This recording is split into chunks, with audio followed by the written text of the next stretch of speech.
இயேசு கிறிஸ்துவின் நாமத்தில் நான் உங்களை வாழ்த்துகிறேன். எப்படி இருக்கீங்க? நல்லா இருக்கீங்களா? சந்தோஷமா இருக்கீங்களா? என்ன இந்த இடம் ரொம்ப அழகழகான தோட்டமா இருக்குது, விதவிதமா காமிக்கிறீங்க. இது எங்க இருக்குது அப்படின்னு நினைக்கிறீங்களா? இது ஒமான் அப்படின்னு ஒரு தேசம் இருக்குதுல்ல, வளைகுடா நாடுகள ஒமான் தேசம். அதுல மஸ்கட் என்கிற பட்டணம், அந்த பட்டணத்துல தான் இங்க ஒரு அழகான தோட்டத்தை நிர்வகிச்சிருக்கிறாங்க. ரொம்ப அழகழகா வச்சிருக்கிறாங்க. அதாவது வளைகுடா நாடுகளிலேயே சில நாடுகள்ல தான் மலைகள் இருக்கும். இந்த ஒமான் தேசத்துல நிறைய மலைகள், இந்த பட்டண சுற்றிலும் மலைகள் தான்.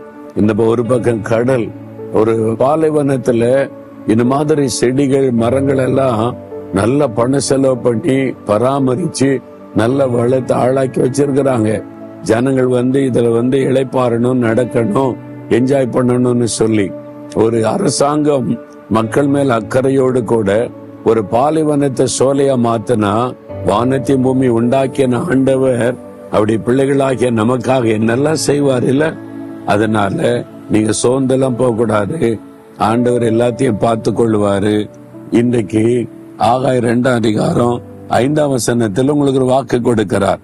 என்ன சொல்றார் தெரியுமா? பயப்படாதங்க, என் ஆவியானவரும் உங்கள் நடுவிலே நிலை கொண்டிருப்பார்.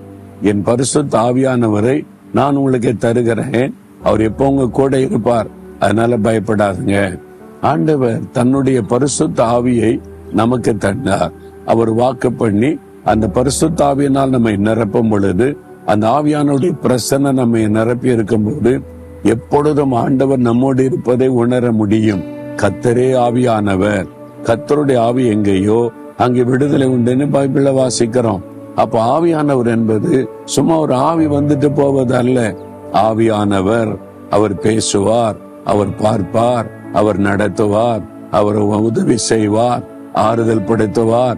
அவர் எப்பவுமே நம்ம கூட இருப்பார். கடவுள் ஆவியா இருக்கிறார்ல, அவரை மனுஷன் பார்க்க முடியாதுல்ல.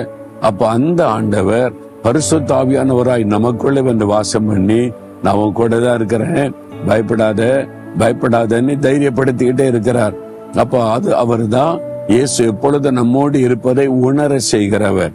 அதனால இந்த பரிசுத்த ஆவினால தினமும் நிறைந்திருங்க. காலையில் எழும்பி ஆவியில நிரம்பி ஜெபம் பண்ணுங்க. ஆவியானவர் என்னோடு இருக்கிறார் என்ற பிரசன்னத்தோடு உங்களுடைய வாழ்க்கையை நடத்த ஆரம்பிங்க.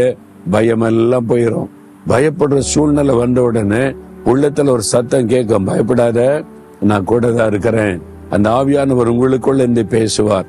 எவ்வளவு சந்தோஷம்! என்னைக்கு பேசுறாருல, இப்போ இந்த வார்த்தை கேட்கும் போது உள்ளத்திலே ஆண்டவர் சொல்றாருல, பயப்படாதே மகளே, பயப்படாதே மகனேன்னு. அது ஆவியானவர். ஆவியானவரே, எனக்குள்ள நீங்க நிலை கொண்டிருக்கிறதற்காய் ஸ்தோத்திரம். தேவனே, உம்முடைய ஆவியை எனக்கு தந்ததற்காய் ஸ்தோத்திரம்.